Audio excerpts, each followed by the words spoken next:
Welcome back. हम आपका स्वागत करते हैं कक्षा 10 के विज्ञान में। और विज्ञान का ये पहला साइंस का जो है पहला अध्याय है। इसको हम अच्छे तरीके से जानते हैं और परीक्षा की दृष्टि से यूपी बोर्ड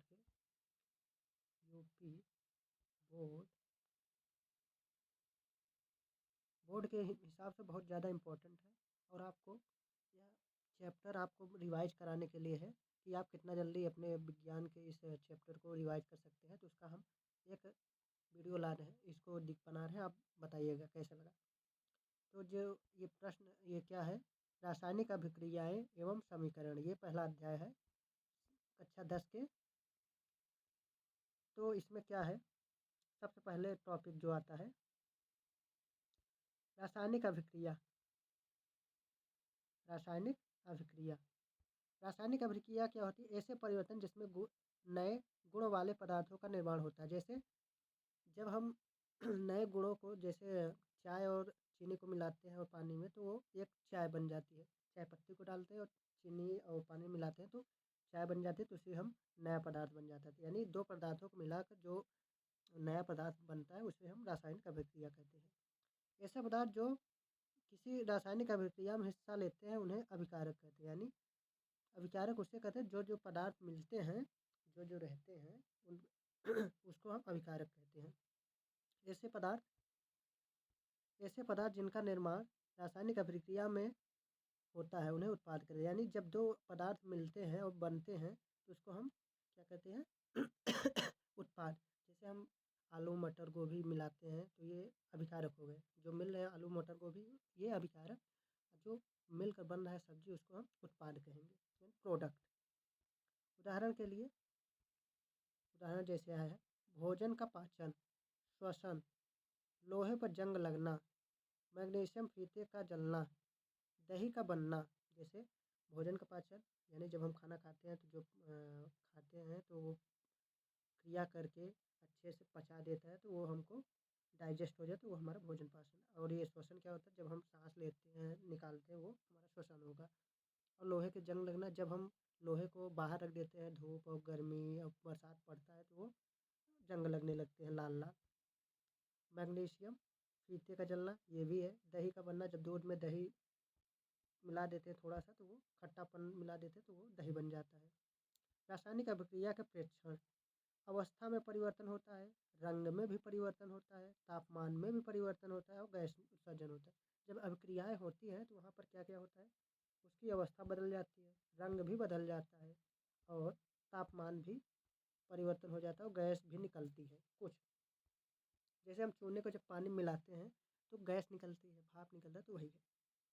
और ऊर्जा भी निकलती है और रंग भी परिवर्तन थोड़ा बहुत होता है, अवस्था भी। तो वो कली जो बाजार से हम चूना लाते हैं तो वो गर्म होता है, वही जब मिला के पानी से क्रिया हो जाता है तो वो ठंडा हो जाता है, वो अवस्था हो जाती है। रासायनिक परिवर्तन को प्रदूषित या प्रदर्शित करना। तो रासायनिक अभिक्रिया को कैसे हम प्रदर्शित करते हैं, तो शब्द जैसे हिंदी में दिया गया है zinc sulphate, zinc plus sulphuric अम्ल। देखिए ये जिंक जेडेन होता है, सल्फ्यूरिक H2SO4 होता है।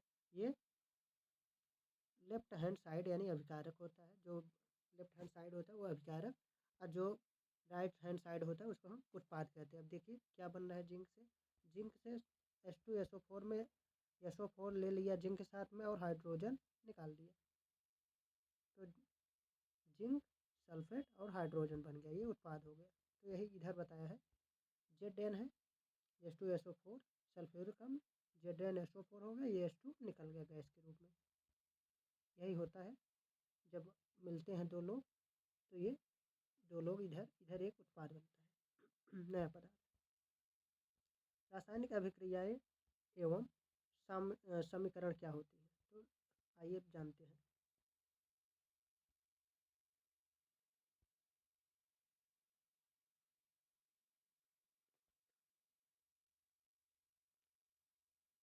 जैसे समीकरण, रासायनिक अभिक्रिया रासायनिक समीकरण द्वारा निरूपित की जाती है। ठीक, रासायनिक समीकरण में तत्वों के प्रतीक या अभिकारक और उत्पादों के रासायनिक सूत्र उनकी भौतिक अवस्था के साथ लिखे जाते हैं। जैसे कि ठोस में है कि द्रव में है तो वो उत्पाद के साथ साथ वो लिखे जाते हैं।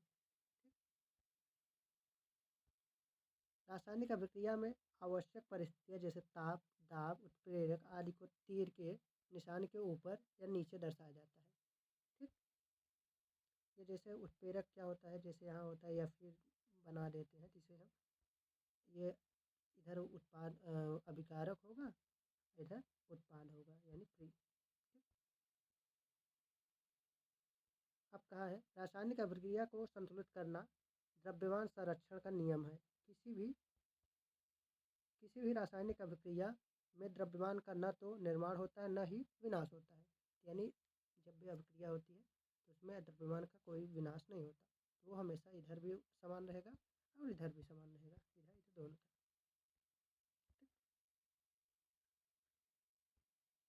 रासायनिक अभिक्रिया पहले अभिकारक एवं उसके पश्चात उत्पाद प्रत्येक तत्व के परमाणुओं की संख्या भी समान होनी चाहिए।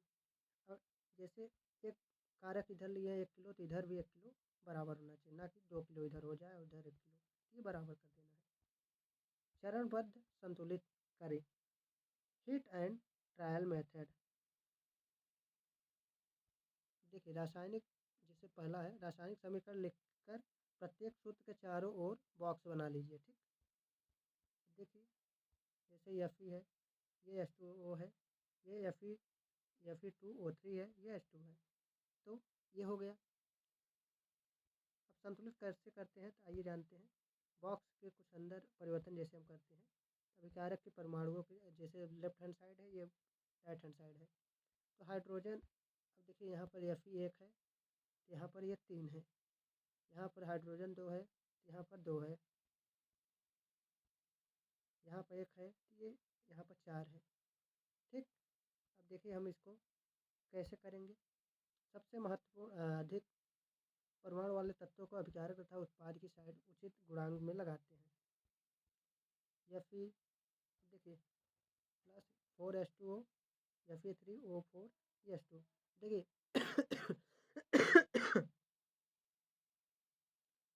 अब H2 2 है, यहाँ पे 2 है, 4 का गुणा अगर यहाँ पर करें 4 दूना 8 हो जाएगा, ये हमारा क्या होगा O है। यहाँ पर पहले 4 का हमने 4 दूना 8 H हो जाएगा, ये 4 O होगा। यहाँ पर क्या है 4 O है, यहाँ पर 2 H है, तो Fe यहाँ पर 3 है। इसको सही करने के लिए यहाँ पर 3 का गुणा करेंगे, 3 3 Fe और Fe 3 हो गया। फिर 4 दूना 8 हुआ, तो 4 दूना 4 के यहाँ गुणा करें 4 दूना 8 हो जाएगा। फिर उसके बाद O4 है, तो 4 का ओम करेंगे तो ये बराबर हो गया, यानी समान हो गया। ये हो गया अभिक्रिया के दोनों प्रकार समान। अभिकारक एवं उत्पादों की भौतिक अवस्था लिखना। ठोस S से, द्रव लिक्विड से L से, ये गैसीय अवस्था G से लिखते हैं। जलीय विलयन एक्वालेशन 3Fe यानी 3 लोहा जो है, फेरस है सॉलिड है 3 है, और H2O यानी गैस, जल जो है गैस के रूप में है 4, Fe2O3 बनता है, फेरस ये हो गया, ये H2 गैस हो गया 4। कुछ आवश्यक परिस्थितियाँ जैसे ताप, दाब या उत्प्रेरक आदि को भी हम तीर के निशान के ऊपर लिखते हैं। ठीक, यहाँ पर लिखते हैं। रासायनिक अभिक्रिया के प्रकार। संयोजन अभिक्रिया। इस अभिक्रिया में 2 या 2 से अधिक अभिकारक मिलकर उत्पाद बनाते हैं। A + B = C। जैसे कोयले का दहन, C यानी गैस में कार्बन है, ये O2 भी गैस में है, तो यहाँ पर बनेगा तो ये भी गैस में हो जाए CO2। जल का निर्माण कैसे होता है, H2 गैस होता है, O2 गैस होता है, जब दोनों मिलते हैं तो लिक्विड में बन जाता है गैस H2O, यानी ये जल बन जाता है। COO है बुझा हुआ चूना, बिना बुझा चूना होता है, ये गैस में होता है, यानी सॉलिड में होता है, ये सॉलिड में होता है। H2O लिक्विड है, जब दोनों मिलते हैं तो ये काली चूना बन जाता है, यानी बुझा हुआ CaOH ट्वाइस हो जाएगा। ऊष्माक्षेपी अभिक्रिया क्या होती है। जिन अभिक्रियाओं में उत्पाद के निर्माण के साथ साथ ऊष्मा का भी उत्सर्जन होता है उसे हम ऊष्माक्षेपी कहते हैं। जिसमें से ऊष्मा निकलती है उसको हम ऊष्माक्षेपी। प्राकृतिक गैस का दहन जैसे CH4 है यानी मेथेन, O2 का जब क्रिया होता है COO2 गैस निकलती है, H2O भी गैस के रूप में जल बनता है, ऊष्मा भी निकलती है। जब अभिक्रिया होती है तो ऊष्मा भी निकलती है, उसको हम ऊष्माक्षेपी कहते हैं। जैसे श्वसन एक ऊष्माक्षेपी अभिक्रिया है। जब जब हम वो लेते हैं तो श्वसन भी एक, जैसे ये C6H12O6 होता है, ठीक, ग्लूकोज का जब हम क्रिया कराते हैं O2 के साथ गैस में, ये एक्वा ये जो है हमारा है CO2 बन गया, इधर 6H2O हो गया, ऊष्मा भी निकल रही है तो ये भी हो जाएगा। वियोजन अभिक्रिया कहते हैं। इस अभिक्रिया में एक अभिकारक टूटकर दो या दो एक एकल अभिकारक टूटकर दो या दो से उससे अधिक उत्पाद बनाते हैं।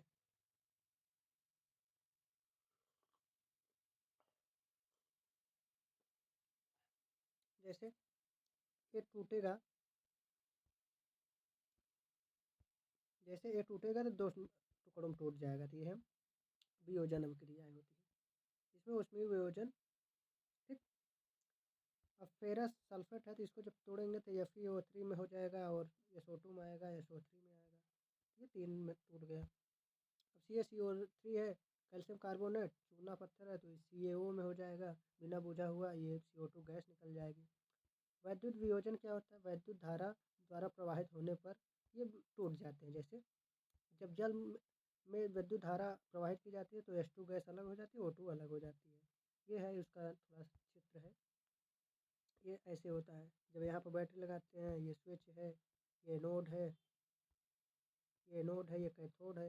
एक पर आपका ऑक्सीजन गैस हो जाएगा, एक पर आपका हाइड्रोजन गैस हो जाएगा। प्रकाशीय वियोजन, सूर्य के प्रकाश की उपस्थिति में होने वाला वियोजन। अब जैसे AgCl है, इसमें अगर सूर्य का प्रकाश जब लगेगा तो Ag अलग हो जाएगा, यानी जो Ag होती है सिल्वर, एक क्लोराइड अलग हो जाएगा। AgBr होता है, तो ये भी जब सूरज में Ag अलग हो जाएगा सॉलिड में, ये गैस में हो जाएगा Br। इस अभिक्रिया का उपयोग श्याम श्वेत फोटोग्राफी में होता है, ठीक। फोटोग्राफी के लिए जब हम उपयोग करते हैं तो ये श्याम श्वेत के रूप में इन सब का यूज करते हैं। ऊष्मा शोषी अभिक्रिया, जिन अभिक्रियाओं में अभिकारकों को तोड़ने के लिए ऊष्मा, प्रकाश या विद्युत ऊर्जा आवश्यकता होती है। जैसे इसको तोड़ने में हम क्या कर रहे हैं, ऊष्मा दे रहे हैं, तो ये हमारा ऊष्माक्षेपी हो जाएगा, ऊष्मा शोषी, ठीक। विस्थापन अभिक्रिया, इन अभिक्रियाओं में अधिक क्रियाशील तत्व कम क्रियाशील तत्वों को यौगिक से विस्थापन कर देते हैं। जैसे देखिए, जैसे फेरस है, कल ये कॉपर सल्फेट है, तो जब अभिक्रिया करेंगे ये